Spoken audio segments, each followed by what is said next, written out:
of this month. Because the shutdown is now a bigger thing. It's now comprising of Tajamuka, the NERA Youth Forum, and the CORD Youth Forum. So I'm going to give this opportunity to the one who is representing Tajamuka, Comrade Promise Pananzi, to give us a brief background of the program and where we are going. And I will leave that time to the comrades that are assisting you. Thank you. Okay, thank you, Chairman. I think we called this press conference at a short notice to explain and clarify some of the misconception around the action that is going to be taking place from tomorrow to the 25th. First and foremost, I want to say that this is not a national shutdown or a stay away, as many of you have mistakenly thought. This is a national week of peaceful action. So we are calling on citizens to embark on a national week of peaceful action and non-violent resistance. This entails that you're going to see in the coming days people who are going to go to the bank manager and say to the bank manager, where is our hard-earned cash? We can't be queuing for money that we've worked for. We put the money in the bank so that we'll easily be able to have access to it. You're going to see people, motorists, combi operators, vendors, confronting the police, confronting the municipality police, and saying there are too many roadblocks in the country. There are too many spikes which are illegal in any case. Why are you still using spikes which were illegal by the law? They're going to see and other people confronting the municipality police officers. You're going to see people going to the ministries that are known to the corrupt and questioning the integrity of those ministries. So it's not a national shutdown in the sense that we had last year, where people stayed away from home. The time for a national shutdown is going to come. We are calling of peaceful action, and the organizations, the movements that are here are going to lead those peaceful protests. We have already, I know that there are police officers in here, we have already put the police on notice on this one and say that we expect the police to react with restraint to citizens. We don't expect the police to descend on citizens in the manner we have seen in the past. I think that the constitution of the country is very clear on the right to peaceful action. And we are merely implementing a right that is already given in the constitution of the country. We've also written letters to citizens to say that wherever you are, you must ask yourself what you're doing for your country. There has to be some action you're going to be doing, depending on where they are in the station in life is. Some are going to be doing short videos lamenting the situation, let it be. Some will go to court and file against whoever they want to file against, let it be. Some of us will be in the streets, queues, ensuring that managers are answerable to the people that are queuing outside to take their money. Managers are answerable to citizens to say, Charity Charamba said that they are bogus police officers. If they are bogus police officers in the streets, the question is, who is going to police the police? So we as citizens have got to ensure that the police that we answer to are real police, legitimate police officers, and we're not giving money to crooks that are pretending to be police officers. And as far as we are concerned, new police officers must be able to follow the law. And one of the indicators is that spikes have been illegal and unlawful and unreasonable use of force for that matter. So any police officer who continues to carry spikes against the law is presumed not to be a legitimate police officer. So those are the things that we will be questioning. And this action is not going to be taking place in Harare alone, as many people would presume. This is a national action. People are planning wherever they are, and they will be carrying out similar actions for the entire week. And when the week closes, By the time the week closes, we must have confronted the institutions that I talked about, including ZEC. At some point in the campaign, we're going to confront ZEC and question them. I may not belabor you with because they are on the public domain. They say the voter registration will start in May. We are now in June, and they're now talking about September. You can already see that this is a sham of an election, and we cannot continue to allow ZEC to rig the elections in front of our own eyes. We as citizens, we have a vested interest in ensuring that the elections of this country have got integrity, and the outcome of those elections are not disputed. Press conference to explain to the citizens that we are not calling for a stay away. We understand the difficulties and the challenges that are associated with calling a stay away. Our workers' base has already shrunk because of the transformation of our economy from formal to informal, and our vendors cannot afford to miss a day of their income. We are well aware of that, and we are going to find innovative and creative ways with them where they are, in ways that don't affect income, in ways that don't affect their livelihoods. Because at the end of the day, we are for citizens.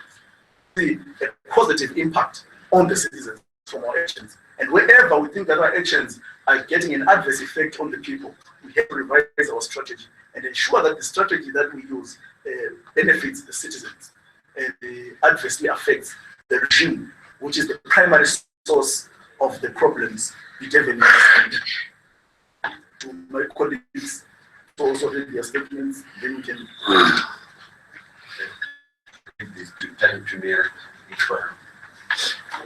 Thank you very much. My name is Davis Junior, NERA Information Director. On behalf of NERA, I will be reading the statement.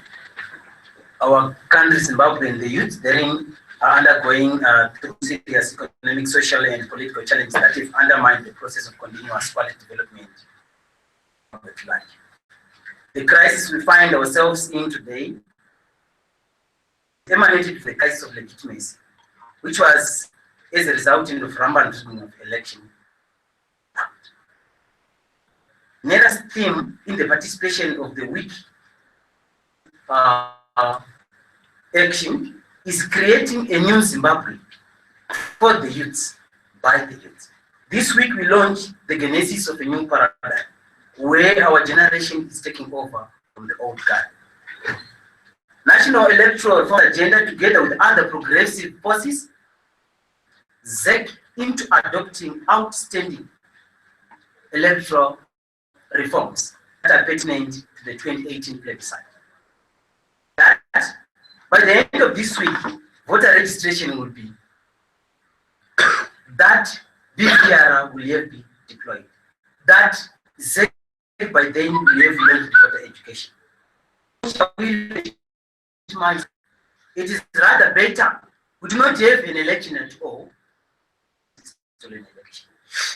Rita Mugabe needs to be warned that we will defend our vote. Today we stand in full solidarity with our comrades from across the political divide to lay down our lives for all, a new Zimbabwe for the young people. We undertake to liberate our country from the ZANU-PF illegitimate government that has captured the country over the past. Not anymore shall we speculate whilst our country degenerates into a quagmire. For too long, youths have been exploited to retain the ZANU-PF evil in the country. We swear to register every living eligible youth the same into a vote that will surely turn around in 2018. Our vote is our voice. Our voice is our future. Amanda, thank you.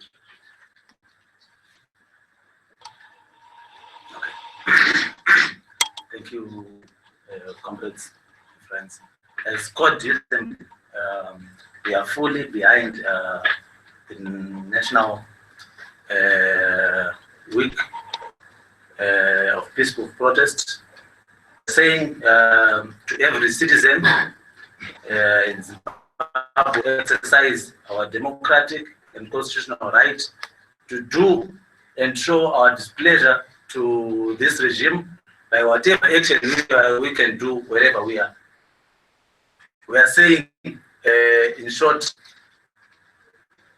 as the Court Youth Assembly, we will be leading in various constituencies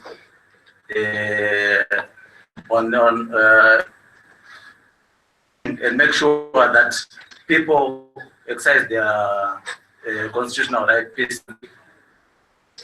We are, as Tajamuga is saying, should be done. And Tajamuga, and we urge all the youth in and around the country to take it this call by Tajamuga. Okay, thank you, comrades. I will take questions if there are any people with questions. My question to Promise. When those demonstrations started, it's not where you take your people to bands and they would, cause all sort of, noise and stuff. Then it would spill into some fights with the police. But peaceful demonstrations, what mechanisms have you put in place to make sure that these demonstrations do not spill? Well, we unfortunately we can't take any mechanism because we're not responsible for the violence. The people that are responsible for the violence are the police and their head. And we have sent them a message in the past. Maybe you've seen the message I've sent to the police, imploring them to exercise restraint whenever they're dealing with citizens. Like, this is a democratic right that is enshrined in the country's constitution. Committed to make peaceful protests in any country, and Zimbabwe is no exception.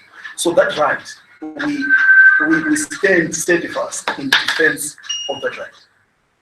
Peaceful protest. Someone said to me on Twitter, if you're just about protests, then you're of no value. I think that person is totally mistaken. That right is in the constitution because it is important. And if citizens are not able to carry out peaceful protests, who is going to hold the government accountable? So to answer your question, we are going to be carrying out peaceful, lawful, legitimate, and non-violent actions. The police, I know that they will try to provoke violence. Some PFUs have already threatened the war, whatever they were talking about.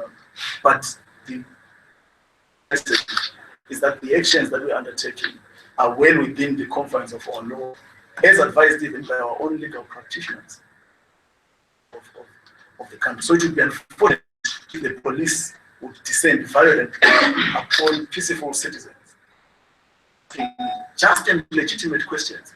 The bank has to explain where the money is, because our monies are in the bank and we're not able to take out. It's all over the place. We don't even know which ones are real police, which ones are bogus police anymore. 8 kilometers with 7 police officers. I don't think that's justified. Above all, they're carrying these spikes to puncture people's tires. The people, citizens are criminalized. Those things. They presume citizens to be criminals, when most of us are merely law-abiding citizens who ordinarily cooperate with the police. But look at how the police treat people.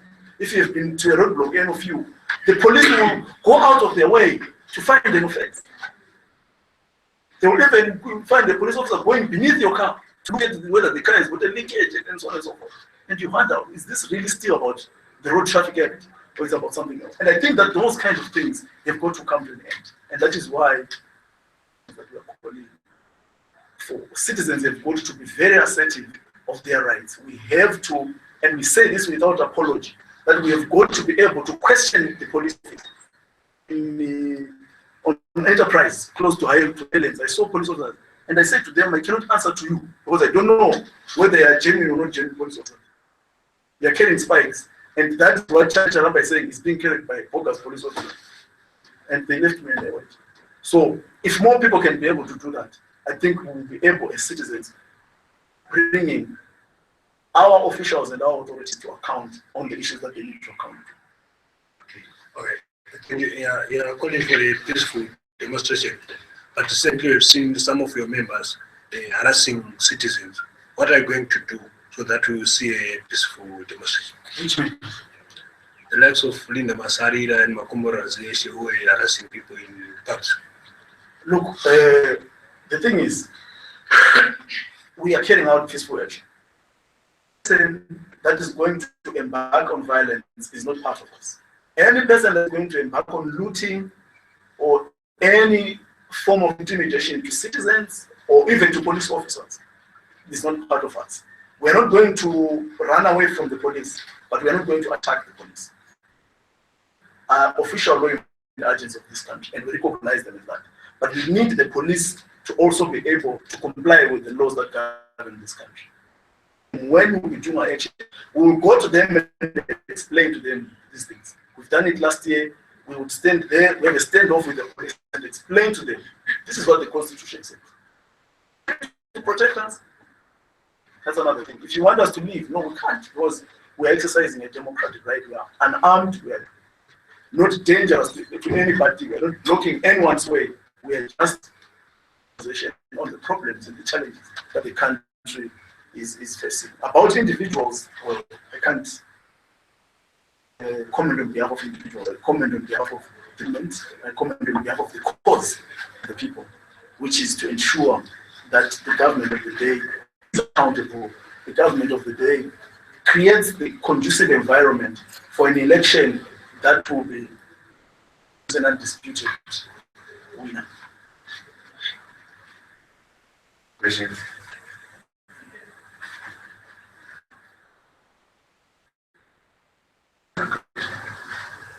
Is that a question?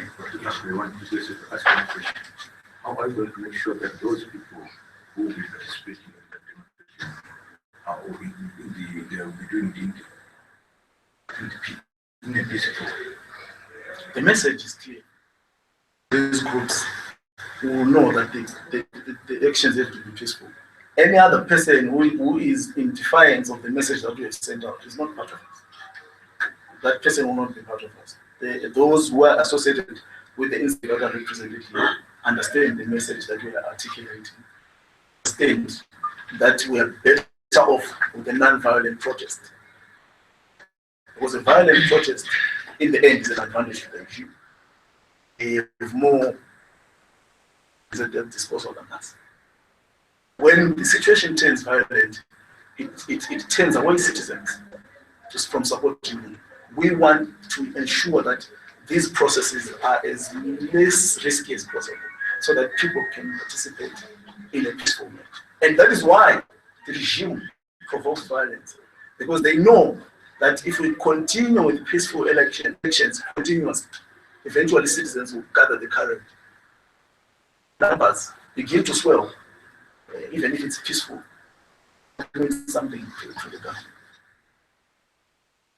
How are you going to identify your members? Are you going to put them in or you just? We know our members and they know how to to know about that. The question is, are there any mechanisms in participate in the peaceful demonstration?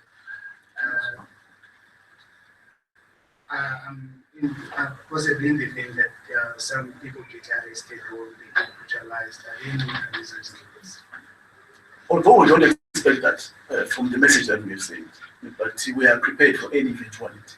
Not just ourselves, there are also institutions which are responsible for other things. It's not the Lawyers for Human Rights is a key defender of human rights, and I think they will be on standby.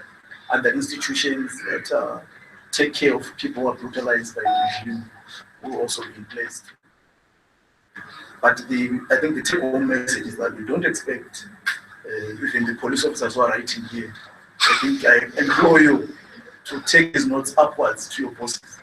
We don't expect the police to behave in an unprofessional manner on that particular day. And if I may, basically, what is unfolding is a symbol size of a constitutional right. There is what we call civilian authority. And in the diversity of our numbers, we are coming from across the political divide to say, this mess There comes a time when silence is betrayal. Point must question and confront. Why is this thing happening? And why is it happening this way? Absolutely nothing wrong with that. Why is it important now? Because we are approaching 2018 and we know the mechanics of the regime of retaining power. They create chaos to disenfranchise and disempower, to break down our spirit as we approach an election, so that we become enemies of each other. You know, we are trying to sanitize the environment, the critical moment, where then our voices must matter. Nothing more, nothing less. This very much concern about violence is quite characteristic of what the regime is capable of doing. Must be worrying us. But then, as Mkwananzi said,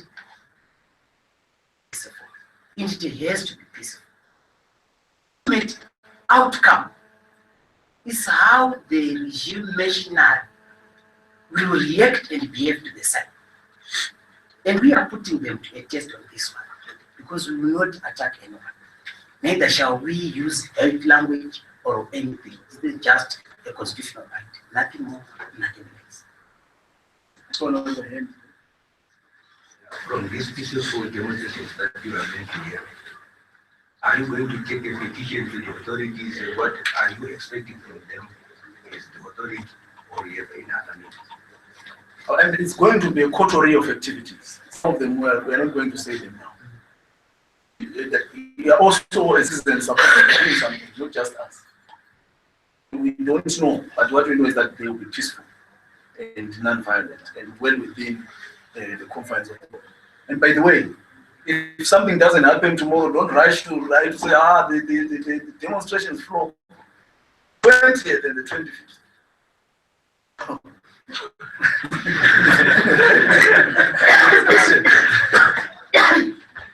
Me? Yeah.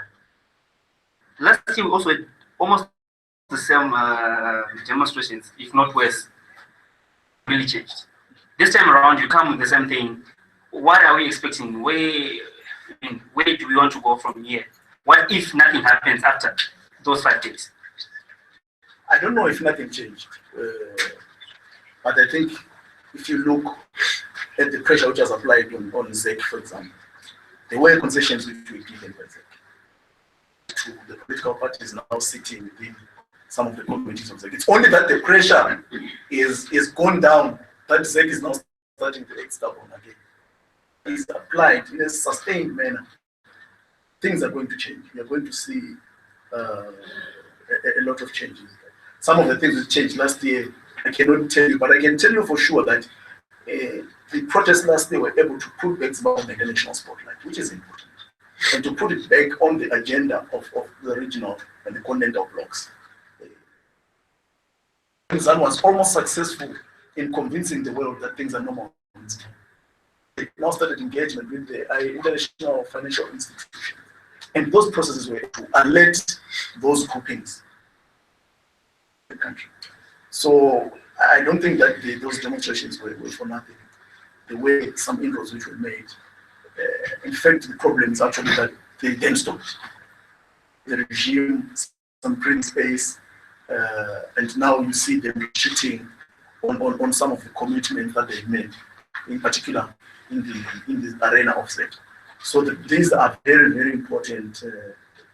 And we believe that they are quite effective if they are done properly. I mean, last year, even the war veterans now joining Tajamuka and all those people. That's what we want. That is the kind of citizen that we want. And if we are united and focused on that goal, I think we'll be able to achieve the change that we see. So in other words, you're saying the government only works under pressure? The government is going to be held under pressure anywhere in the world. If you sit on your laurels, the government will not do it. You have to keep the government on its feet. But in Zimbabwe, obviously, it's not just about keeping the government accountable. If you ask me from a Tajamuka point of view, I actually want Mugabe to go and start. And that is a public position that we hold, because we believe that is the central or the biggest part of the problem that we have in the country. Any further questions? Okay. The last one. No further questions. Thank you, comrades. Let's meet in the long run to be shut down. We are also part of the citizens as journalists. We will be together as we push Mugabe. Thank you.